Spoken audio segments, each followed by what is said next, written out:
I'm gonna tell you something that you're not gonna believe. And that's fine. I wouldn't expect someone to believe something as outrageous as this. I know I wouldn't. It happened about 2 years ago. I'm an introverted person. I mean, I'm socially capable and I can enjoy some company once in a while, but when it comes to big towns and cities, like stores on either side of the street and masses of people walking around you, it's really not my thing. I grew up in an environment like that, and I quickly found it to be kind of unnerving. I much more appreciated nature, and as much as I was allowed to as a kid, I would travel up to several miles to visit forests. And at first I had to beg my father to take me, since he didn't think I could handle it as a kid without supervision. My parents were probably right. As I grew older, they started to let me travel by myself and even camp alone in the forest. Whether it was because they couldn't be bothered driving me every time, or if they actually thought I was mature enough, I don't know. I don't really care either way, to be honest. I'm sorry, I'm getting off track. I'm nervous and scared. I tend to ramble a lot when I'm feeling anxious. I guess it's a defense mechanism for dealing with scary situations. I guess this would be like the equivalent of if a writer were... Sorry, there I go again. I'm sorry. This is the reason, however, as to why I moved to a small town located along the mountainside. It was a very secluded place. Beautiful trees, with lakes and open fields, and of course, mountains. The mountains had several trails that you could walk, and they were tagged in the traveler's guides by difficulty. Easy being short and simple walks, suitable for pretty much anyone. Medium could still be short, but had some steep climbs or rocky paths or other reasons to be less suitable for the elderly or just people looking for a leisurely stroll. The hard trails are much harder than any of the medium trails. Long distances, steep climbs, long falls, narrow passages, great marshes, and yeah, you get the picture. Some of the trails are connected to this huge trail that spans throughout the country, but you're literally out in the middle of nowhere for days just walking until you reach it. Living in a town like this, where everyone knows each other and everyone will know everything you do before you even do it, it actually gets kind of exhausting. The introvertedness in me needed an escape, and so I decided to just disappear for a while. I had been planning to go on a hard trail hike, and hopefully reach the larger trails, and then slowly work my way south in the country. I didn't have a job at this point, and I generally felt better in the woods than I did in my small apartment anyway. I didn't tell anyone when I was coming back, because I honestly didn't know. But I let them know why my house would be empty. Anyway, I started on one of the harder trails that supposedly was the quickest route to the larger trail. I hadn't been in that area much before, but I knew what to expect for the most part. I had bear mace, and I knew how to deal with wolves, at least in theory, so I wasn't too worried about wildlife. I had some solid packing to carry, even though I didn't really bring anything to eat besides nutrition bars. What am I doing? Why am I saying all of this? This wasn't supposed to be like a diary. I'm sorry, I'll cut to the chase. Fast forward. I had been on the trail 4 days when I came across a smaller path that went off to the side. It was overgrown, and it was clearly not the right way, but I wasn't in any rush, and I thought it could be an interesting adventure. Actually, maybe it already controlled me at this point. Maybe it made me choose the route that would lead me there. No, I think this was on me. I made the choice. I think. God damn it. Sorry, that probably made no sense to you. Just hang on, I'm getting there. I don't actually know for how long I was walking on this trail. It was clear that no one had been here for a long time, but there was evidence of other people. I found an old rusted tin can, rocks placed in a circle as if the fireplace had been made, and rotted logs on either side to sit on. After walking a fair amount, I came across a small wind shelter. It was overgrown with moss, and a tree had fallen over and crushed most of it. The entrance was largely intact, though, and I could see some really old graffiti where, like they would use knives to etch their names into the wood. It said E+L inside what was probably a heart. Just below it, it said 1952. That's over 60 years ago. I remember wondering if those two had grown old together. Maybe had kids and got there happily ever after. But right now I doubt they even got out of these woods alive. I'm sorry. I think I'm trying to stall getting into what happened next. Something inside me is worried that it might know what I'm trying to do. At the same time, it would know that no one would believe me. All right. A little while later is when the trip turned on me. I saw a person. A human. I can't remember anything about its looks, but it was clearly a human. Man, woman, old, young, I have no idea. But it was human. Did it have a mouth? Eyes? Ears? I don't know. Did it walk upright? No clue, but it was human. It was motioning me to come forward. And I was enthralled. My body and my mind belonged to the creature. At the time when this happened, I remember thinking that it was the most natural and obvious thing to do. I wanted to follow, and I could think of no reason not to, because I didn't think. Not myself, anyway. The creature was... It's like it was thinking for me. It brought me into a clearing. The creature stood in the middle. It turned to me, and I approached it. Again, I have no idea what it looked like. But at this point, the creature was a human. I'm sure of that. And then it touched me. It gripped my arm. As soon as it laid its hand on me, the world disappeared. No words I can use to describe it will make sense. There was a cold, a burning cold, that was worse than anything I've experienced before. It was as if your body was turned to ice and yet burning in 1,000 degrees. It's just burning cold. And the darkness, it surrounded me. No, not darkness. It's dark when the sun goes down or the lights go out. This was different. It's like every light source in the world vanished. Like it was never there. It was just gone. And so was everything around me. There was nothing in the world anymore. The ground was gone, the sky was gone. The only thing that remained in existence was me and the burning cold. And then it released me. In an instant, everything came back and my thoughts were my own again. The feelings of peril and despair that had been squelched before now came rushing back, and I could feel with every fiber of my being that I was about to die. Fight or flight kicked in, and there was no way I could fight. I tried to run, but my body still didn't listen.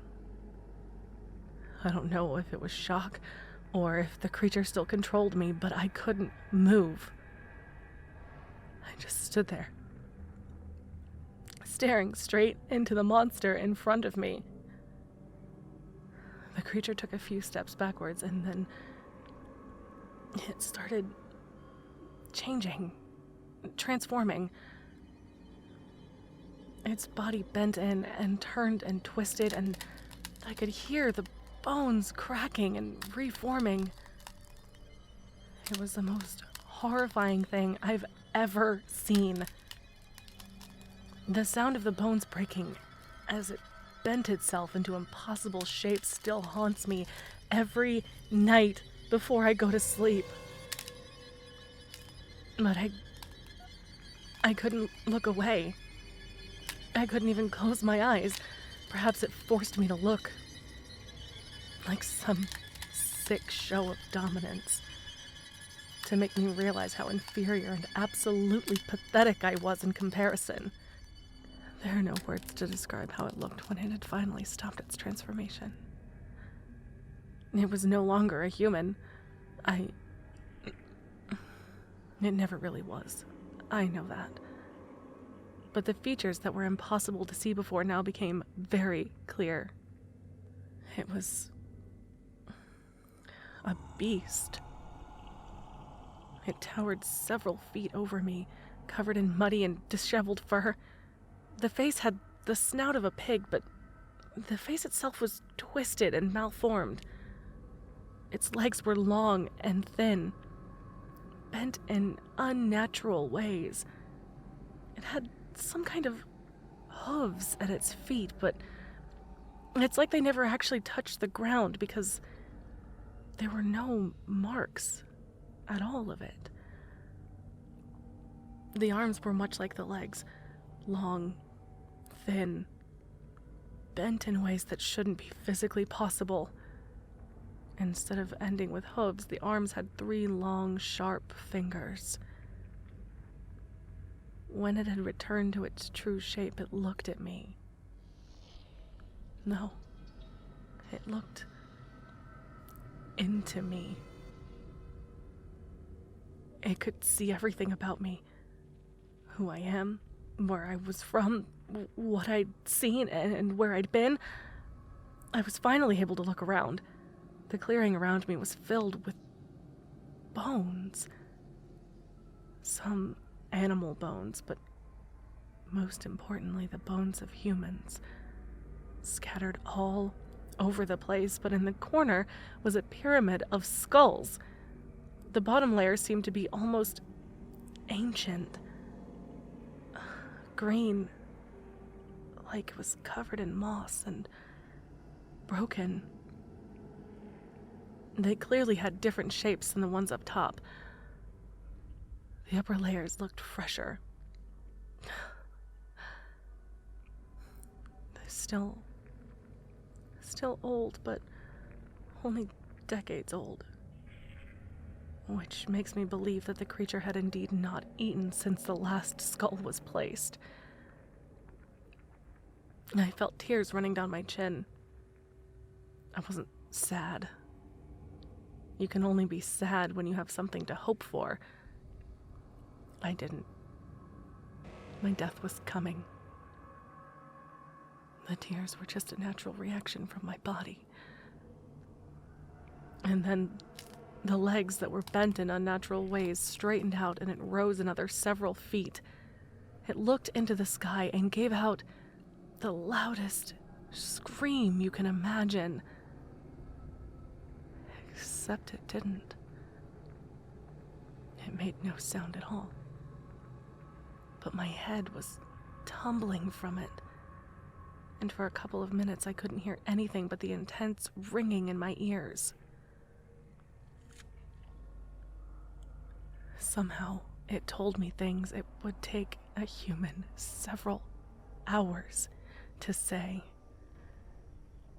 It was mad. No, mad doesn't even begin to describe it. It was enraged, furious, wrathful, seething, all of it combined and more. And it was starving. It hadn't had real sustenance in many years. These woods used to be filled with people long ago, but I was the only one that had been there since several decades ago. However, It said it would not eat me, and it would let me go. It said that with time I would do its bidding, that I'm going to help the creature get its sustenance, and then it was gone.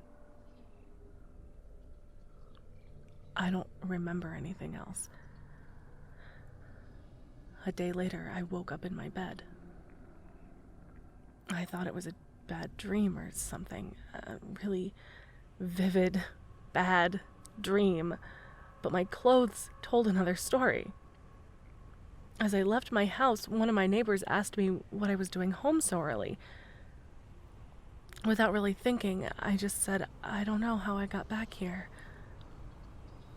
I assume he thought it was a joke, and he just laughed, so I laughed with him and then just went back inside to gather my thoughts. It took me a long time to pull myself back together. I couldn't sleep longer than a few hours without waking up in a sweat for several weeks. I didn't know what was real anymore. I couldn't tell anyone. No one would believe me. But it gnawed at me, and eventually I went to a psychologist. She was nice. She believed me, but in an I'm sure you think that's what happened kind of way. She prescribed some meds for me to help with my paranoia and hallucinations. Yeah, thanks for that. Since then, I haven't told a single soul about it, but eventually I got better. I can still hear the sound of those bones popping every time I go to sleep. But I can sleep through the night. I even got myself a job a couple months ago, since everything turned out all right. I started to second guess myself. In a good way, I guess. But what if it actually never did happen? What if it was a bad trip after I don't know, ate something weird in the forest I shouldn't have? Memory loss is quite usual after a bad trip, so that could explain how I got back home. I had come to terms with myself. Whatever happened, hallucinations or not, it was over, and I can finally start living my own life again. That is, until when I went to bed last night. It was Saturday yesterday. I'm sure of that. Today, it is Thursday.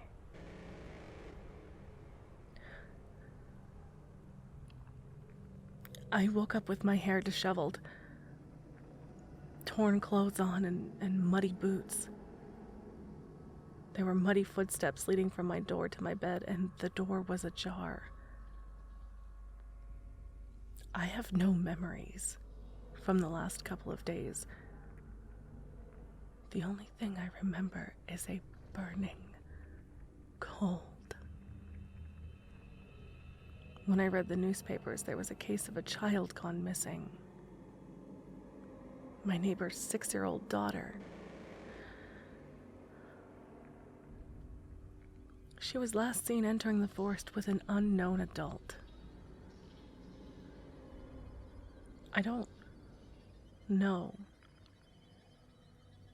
but I have a feeling that if I were to go back to that creature, there would be another skull on that pyramid. Please, please help me. I don't know what to do. Please, someone Stop.